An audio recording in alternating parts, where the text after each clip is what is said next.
લવ સ્ટોરીથી જ શરૂઆત કેમ? લવ સ્ટોરી મેં છે ને ઘણી બધી વેબ સિરીઝ બોલિવૂડ જે ધ વાયરલ ફેવર છે કે એની પર મેં ઘણી બધી વેબ સિરીઝ જોઈ છે અને મને એવું હતું કે લવ સ્ટોરી હું કરીશ તો મને વધારે મજા આવશે. ખબર નહીં, કારણ કે મેં જેટલા પણ વિષયો પર કે જેટલા પણ પ્રોડક્શન હાઉસમાં મેં જે વર્ક કર્યું છે ઓલમોસ્ટ મારી બધી લવ સ્ટોરીઝ છે.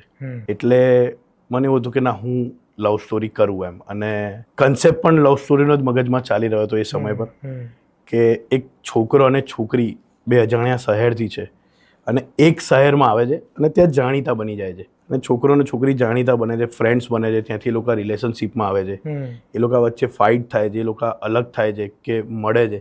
એટલે લવ સ્ટોરીનો બેઝિકલી આ એક ફોર્મેટ છે, કોન્સેપ્ટ. એટલે મને હતું અને એની પર મેં ડીપ થિંકિંગ કરીને લખ્યું ત્યારે એવું થયું કે આ તો બહુ સરસ લખાઈ ગયું છે અને લોકોને મજા આવતી હતી. અમે લોકો આખી ટીમે જ્યારે બેસીને ડિસ્કસ કર્યું ત્યારે કે યાર બહુ સરસ જઈ રહ્યું છે, કોમિક પંચીસ આ જ કરવું છે, લવ સ્ટોરી જ કરવી છે, હવે કોઈ બીજા વિષય પર અત્યારે નથી, પહેલાં લવ સ્ટોરી કરીએ.